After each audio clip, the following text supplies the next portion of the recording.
Hello বন্ধুরা, আসসালামু আলাইকুম and welcome to my channel. আশা করি আপনারা সবাই ভালো আছেন এবং আলহামদুলিল্লাহ আমিও ভালো আছি।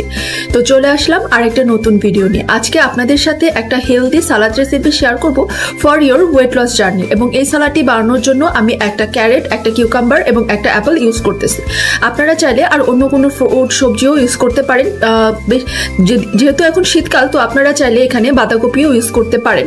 তবে সেজন্য আপনাকে বাঁধাকপিটা আগে কেটে একটু লবণ দিয়ে ভিজিয়ে রাখতে হবে, তাহলে একটু নরম হয়ে যায় এবং আমার মনে হয় খেতে ভালো লাগে। আমি একবার ট্রাই করেছিলাম, তবে আমি রেগুলার খাই না, কারণ আমার মনে হয় যাদের গ্যাস্ট্রিকের প্রবলেম আছে তাদের এভাবে বাঁধাকপিটা না খাওয়াই ভালো, তবে টেস্টের জন্য খেতেও পারে।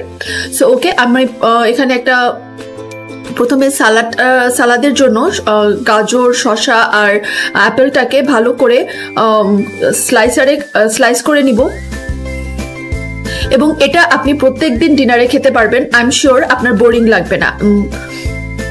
আমি তো প্রত্যেকদিন ডিনারে এটাই খাই। আমি কিন্তু সালাদের রেসিপি আপনাদের সাথে এর আগেও শেয়ার করেছি, তবে সেটা একটু ডিফারেন্ট ছিল। তবে আজকে আর একটু ডিফারেন্ট। হ্যাঁ, ওটাও আমি দই দিয়েই খেতাম, এটাও আমি দই দিয়েই খাবো। তবে আপনারা চাইলে, যাদের দই পছন্দ না, তারা এখানে দই ইউজ না করে নর্মালিও সালাদটাকে ড্রেসিং করে খেতে পারেন। সেখানে আপনারা দইয়ের পরিবর্তে একটু অলিভ অয়েল ইউজ করবেন, তাহলে কিন্তু খেতে আরও টেস্টি হয়।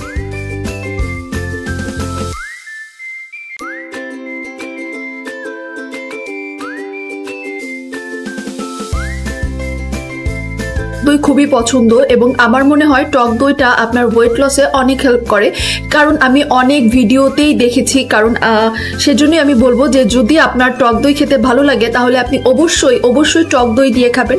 অলিভ অয়েল দিয়েও খেতে পারেন, তবে আমার মনে হয় টক দই দিয়ে খাওয়াটা বেশি ভালো হবে।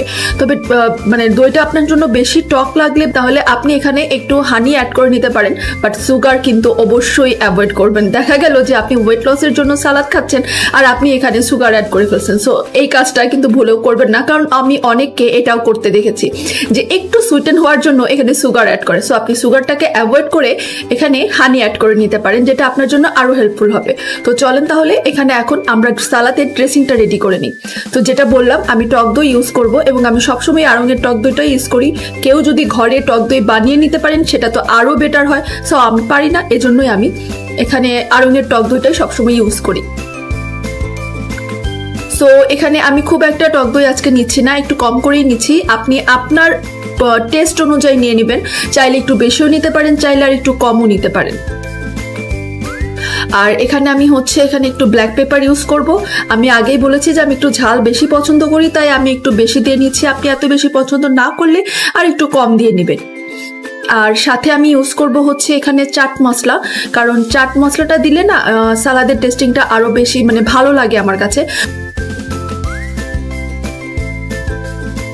আপনি কিন্তু চাইলে একটু মাস্টার্ডও ইউজ করতে পারেন, তাহলে কিন্তু সালাদের টেস্টিংটা আরো ভালো হয়। এবং মাস্টার্ড দিয়ে আমি সালাদ বানিয়ে কিন্তু আপনাদের সাথে এর আগেও শেয়ার করেছি।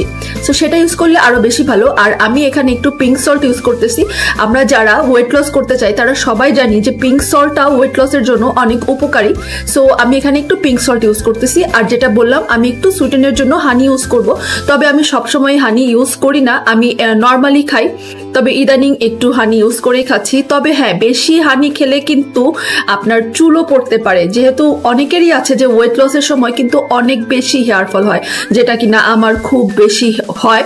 সো আমি এখানে খুব একটা বেশি নিচ্ছি না, একটু কমই নিচ্ছি। আর হ্যাঁ, এই লেবু তো ওয়েট লসের জন্য আমার মনে হয় খুবই ভালো, এটা সবাই জানেন।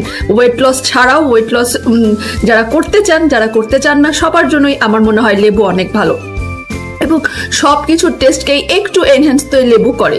সো বাস, আমার ড্রেসিংটা রেডি হয়ে গেল। এখন এটা আমি ভালো করে মিক্স করে নিচ্ছি এবং এটা এখন আমি আমার সালাদের সাথে মিশিয়ে নিব। মানে যে সবজিগুলো আমি কেটে রেখেছি সেটা দিয়ে এখন ভালো করে মিক্স করে নিয়ে নিলেই হয়ে যাবে আমার ভেরি ভেরি হেলদি টেস্টি একটা সালাদ রেসিপি ফর ডায়েট।